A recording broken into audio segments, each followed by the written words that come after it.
تاریخ اسلام میں آج ہم صلیبی جنگوں کے بارے میں پڑھیں گے۔ صلیبی جنگوں کے مذہبی اسباب کیا تھے، پھر صلیبی جنگوں کی فوری وجہ کیا بنی، صلاح الدین ایوبی نے بیت المقدس کی فتح میں کیا کردار ادا کیا اور صلیبی جنگوں کے کیا نتائج برآمد۔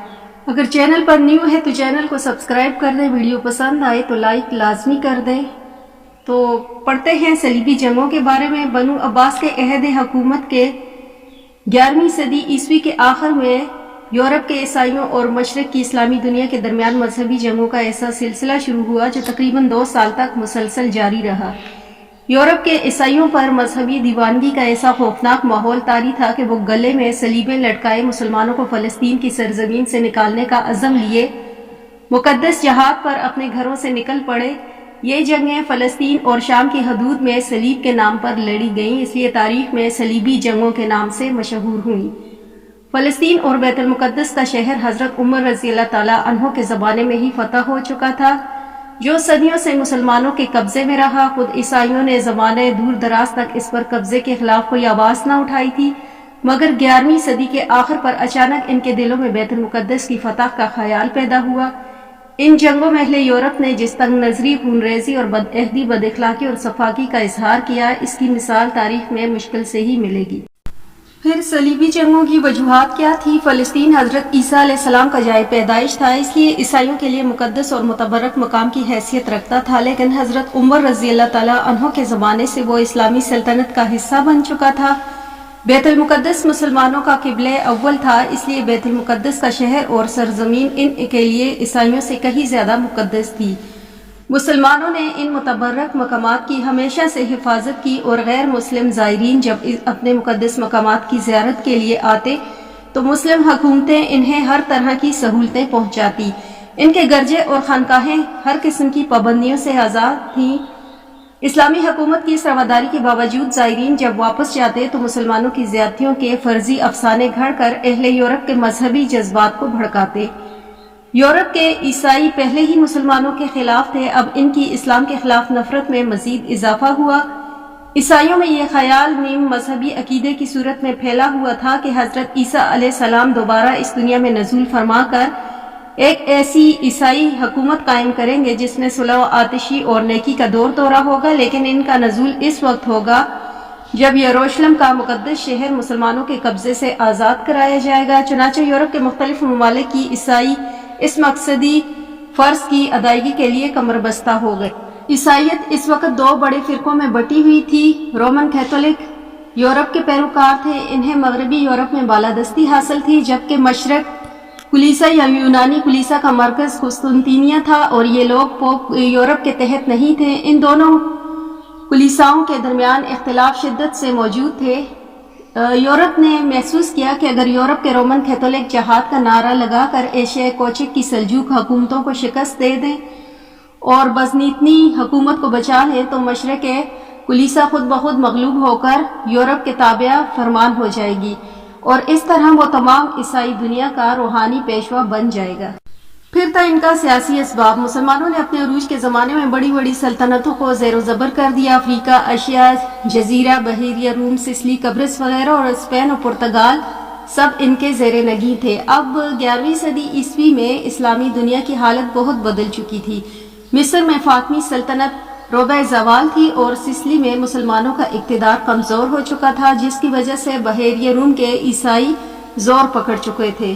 صلیبی جنگیں مسلمانوں کے اس سیاسی غلبے کے خلاف یورپ کے عیسائیوں کا اجتماعی رد عمل تھا۔ قسطنطنیہ یورپ کا ایک اہم دفاعی برج تھا جس نے سال ہر سال مسلمانوں کی یورپ کی طرف پیش قدمی روک رکھی تھی، مگر اب سلجوقی حکمرانوں نے ایشیا کوچک کے تمام علاقوں کو فتح کر کے قسطنطنیہ کی فتح کی راہ کھول دی تھی اور یہاں تک کہ ان کی حکومت ساحل مارمور تک جا پہنچی۔ ابھی اس بار بازنطینی حکمران مائیکل ڈوکس نے 1094 میں مغربی ملکوں کو اس بڑھتے ہوئے سیلاب کی طرف متوجہ کیا اور ان سے مدد طلب کی، چنانچہ ساری عیسائی دنیا اس استدعا کو فوراً قبول کیا اور میدان عمل میں نکل آئے۔ اس دوران سلجوقی بھی آپس میں الجھ کر انتشار کا شکار ہو گئے، جس سے صدیوں کی قائم کردہ ہیبت صلیبیوں کے دلوں سے نکل گئی اور دیکھتے ہی دیکھتے ان کا ایک سیلاب شام و فلسطین کی طرف امڑ آیا۔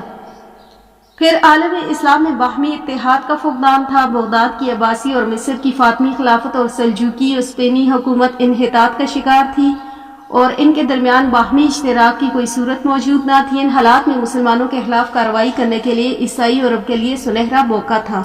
پھر تھے ان کے معاشی اسباب۔ اٹلی کے ساحلی شہروں وینس، جینوا وغیرہ کے تاجر قدیم زمانے سے مشرق وسطیٰ سے تجارت کیا کرتے تھے۔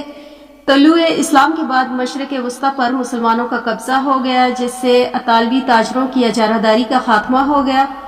ان تاجروں نے محسوس کیا کہ اگر مذہبی جنگ کے ذریعے شام اور فلسطین کا علاقہ مسلمان حکومت سے الگ کر لیا جائے تو انہیں تجارت کا وہی پرانے موقع میسر آئیں گے۔ چنانچہ انہوں نے ان جنگ میں بڑھ چڑھ کر حصہ لیا اور صلیبیوں کی ہر ممکن مالی مدد کی۔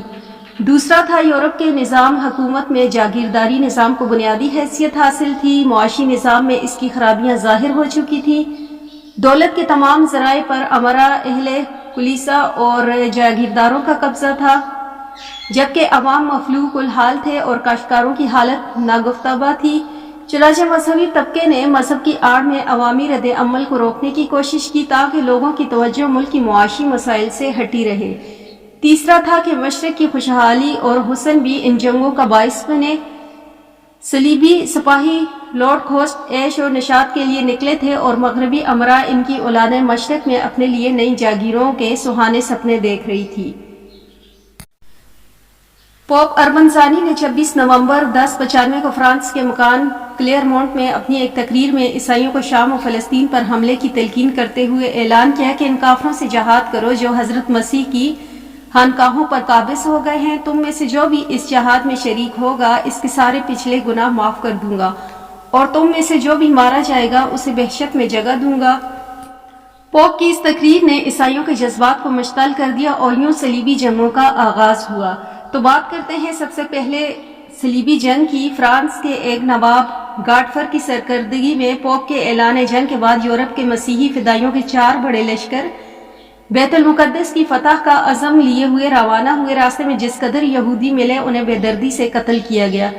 لارڈ کھوسٹ کا بازار گرم رہا اور خود عیسائی علاقوں میں ہی قتل و غارت، اغوا اور عصمت دریوں کا طوفان مچا دیا، یہاں تک کہ گرجوں کی قیمتی اشیاء کو لوٹ لیا گیا۔ جب یہ لوگ ہنگری پہنچے تو مقامی لوگوں کا صفایا کر کے ہنگری کی سرزمین کو ان کا قبرستان بنا دیا۔ جب بعض لشکر اشیاء کوچک سے اسلامی علاقوں میں داخل ہوئے تو سلجوق حکمران کلیج ارسلان نے ان کا مکمل صفایا کر دیا۔ اگلے برس 1097 میں مشرق یورپ کے بادشاہ ایک مشترکہ فوج تیار کی جو 10 لاکھ عیسائیوں پر مشتمل تھی۔ فرانس کے نواب گاڈفر کی سرکردگی میں یہ فوج اپنی منزل مقصود کی طرف بڑھی اور ایشیائی کوچک میں داخل ہونے کے بعد اس لشکر نے کونیا کا محاصرہ کیا۔ سلجوق حکمران کلیج ارسلان مقابلے میں آیا مگر شکست کھائی۔ عیسائی پیش قدمی کرتے ہوئے انطاکیہ تک جا پہنچے اور 9 ماہ کے محاصرے کے بعد اس پر قبضہ کر لیا۔ شہر پر قبضے کے بعد وہاں کے تمام مسلمان آبادی تحقیق کر دی گئی۔ اس کے بعد عیسائی لشکر شام کئی شہروں پر قابض ہوئے۔ حمص پہنچا۔ حمص پر قبضے کے بعد صلیبی بیت المقدس کی طرف روانہ ہوئے۔ بیت المقدس اس وقت مصر کے فاطمی خلیفہ المستنصر کے قبضے میں تھا۔ مصری خلیفہ یا کسی اور مسلمان حکمران میں اتنی طاقت نہیں تھی کہ وہ اس بلائے عظیم کا مقابلہ کر سکتا۔ نتیجہ یہ ہوا کہ ان صلیبی فوجوں نے ساحلی علاقوں میں قتل و غارت کا بازار سرگرم کر دیا اور بالآخر 15 جون 1099 کو عیسائی بیت المقدس میں داخل ہو گئے اور اس پر بڑی آسانی سے قبضہ کر لیا۔ اس کے بعد انہوں نے مسلمان بچوں، عورتوں اور بوڑھوں اور کمزوروں کو نہایت بے دردی سے قتل کیا اور اس شہر کی 60,000 پر مشتمل پوری آبادی کو تباہ کر دیا۔ صلیبیوں نے یہ فتح اپنے 13 لاکھ افراد کی قربانی دے کر حاصل کی۔ اس کے بعد بات کریں گے دوسری صلیبی جنگ کی۔ پہلی صلیبی جنگ کی ہولناکیوں اور تباہ کاریوں نے مسلمان حکمرانوں کے لیے موقع پیدا کر دیا تھا کہ وہ اپنے اختلافات کو ختم کریں اور خلفائے بغداد اس سلسلے میں کوششیں بھی کی مگر ناکام ہوئے۔ آخر کار قدرت نے عالم اسلام کو مزید تباہی سے بچانے کے لیے نور الدین زنگی کی صورت میں سامان پیدا کیا۔ نور الدین زنگی عماد الدین زنگی کا بیٹا تھا۔ باپ کی وفات کے بعد حلب کے علاقہ اس کے حصے میں آیا۔ اس نے مسلمانوں میں جہاد کی ایک نئی روح پھونک دی اور عیسائیوں سے بیشتر قلعے واپس چھین لی۔ وہ انہیں ہر محاذ پر شکست دیتا جب عیسائیوں کی شکستوں کی خبر پورے یورپ میں پہنچی تو پوپ یوجین سوم نے دوسری صلیبی جنگ کا اعلان کر دیا۔ 1147 میں جرمنی کا بادشاہ نارڈسوم اور فرانس کا بادشاہ کوئی ہفتم فوج کو لے کر اپنی مذہبی بھائیوں کی مدد کے لیے روانہ ہوئے۔ ان کی فوج میں 9 لاکھ سپاہی تھے، لیکن یہ فوج بھی ہر قسم کی اخلاقی حدود سے آزاد تھی۔ اس فوج کو بھی نور الدین زنگی اور سلجوکیوں کے ہاتھوں مختلف مقامات پر شکست کھانی پڑی۔ اس طرح اس فوج کا اکثر حصہ تباہ و برباد ہو گیا۔ 1174 میں نور الدین زنگی کی وفات کے بعد عالم اسلام کے سیاسی افق پر ایک ایسی شخصیت نمودار ہوئی جس نے یورپ کے عزائم کو خاک میں ملا دیا۔ اس شخصیت کا نام ہے سلطان صلاح الدین ایوبی۔ سلطان نے پہلے مصر، عرب اور عراق کے عجم کو اپنے قبضے میں کیا، پھر 1187 میں حطین کے مقام پر صلیبی لشکر کو انتہائی ذلت آمیز شکست سے دوچار کیا۔ اس کے علاوہ کے علاقوں پر قبضہ کیا۔ اس کے بعد یروشلم کی طرف متوجہ ہوا اور بیت المقدس کا محاصرہ کیا۔ چند ہی دنوں میں محاصرین نے رحم کی درخواست کی۔ سلطان نے عیسائیوں کو شہری حقوق دے کر انہیں اپنی سلطنت میں رہنے کی اجازت دی۔ اس نے صلیبی سپاہیوں کو حکم دیا کہ وہ 40 دن کے اندر اپنے بال بچوں سمیت بیت المقدس سے نکل کر طرابلس چلے جائیں۔ اس نے جنگی سپاہیوں پر معمولی سا فدیہ عائد کیا، تاہم 10,000 صلیبی سپاہیوں اور ان کے بال بچوں کا فدیہ خود اپنے پاس سے ادا کر کے انہیں جانے کی اجازت دی اور ہزاروں کا فدیہ معاف کر دیا۔ اس فتح میں نہ قتل ہوا نہ لوٹ مار ہوئی، بلکہ دشمنوں کے ساتھ ہمدردی کا سلوک کیا گیا۔ اس طرح بیت المقدس پر دوبارہ مسلمانوں کا قبضہ آ گیا۔ بیت المقدس پر قبضہ کرنے کے بعد صلاح الدین ایوبی نے یکے بعد دیگرے عیسائیوں کو کئی دوسرے شہر بھی فتح کیے، یہاں تک کہ طرابلس اور انطاکیہ کے تمام علاقے بھی سلطان کے قبضے میں آ گئے۔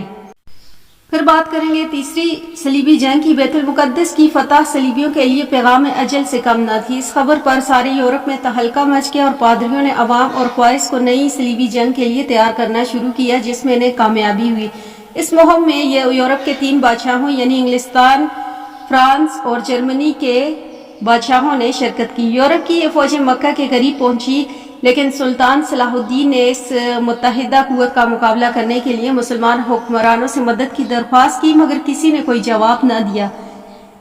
1179 میں صلیبیوں نے مکہ کا محاصرہ کر لیا، جو 2 سال تک جاری رہا۔ بلا آخر شہر کے لوگوں نے جان کی امان کا وعدہ لے کر شہر صلیبیوں کے حوالے کر دیا، مگر شاہ انگلستان ریچرڈ نے بدعہدی کرتے ہوئے محاصرین کو قتل کر دیا۔ اس کے بعد صلیبی افواج نے اسکلان کے راستے بیت المقدس کا رخ کیا، مگر قلیل فوج کے ساتھ سلطان نے اس جوان مردی سے مقابلہ کیا کہ ان کے حوصلے پست ہو گئے۔ جرمنی کے بادشاہ ایک دریا عبور کرتے ہوئے ڈوب کر مر گیا۔ اس کی فوج میں ابتری پھیل گئی اور بہت سے سپاہی گھروں کی طرف لوٹ گئے۔ اس لڑائی کے دوران شاہ فرانس اور شاہ انگلستان دونوں بھی مار پڑ گئے۔ مسلسل 3 سال کی غیر نفع بخش جنگوں نے صلیبیوں کو پریشان کر دیا تھا۔ آخر کار شاہ انگلستان ریچرڈ نے سلطان صلاح الدین ایوبی سے صلح کر لی۔ فریقین کی جانب سے مشترکہ اعلان کیا گیا کہ مسلمانوں اور عیسائیوں میں صلح ہو چکی ہے۔ دونوں قوموں کے مقبوضہ ملکوں میں شہری آزادی جاری رہے گی۔ دونوں ملکوں کے لوگ ایک دوسرے کے ملک میں آزادی کے ساتھ جا سکیں گے۔ اس صلح کے بعد باہر سے آئی ہوئی صلیبی لوگ واپس چلے گئے۔ اس کے بعد کئی مرتبہ بیت المقدس کو مسلمانوں سے واپس لینے کے لیے کوششیں کی گئیں، لیکن ان کا کوئی فائدہ نہ۔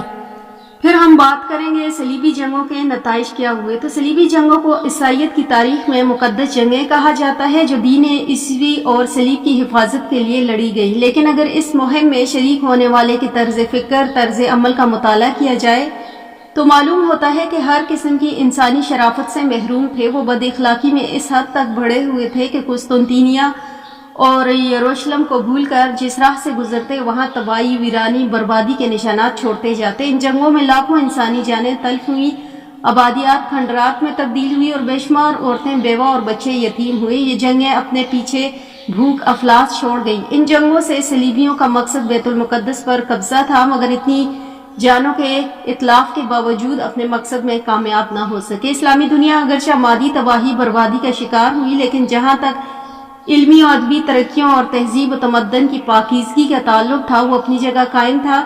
مسلم ثقافت و تہذیب نے یورپی تہذیب و اقتدار سے کوئی منفی اثر نہیں لیا۔ اسلامی ثقافت کی بنیاد قرآن و سنت کے فطری اصولوں اور صدیوں سے ارتقائی عمل پر قائم تھی۔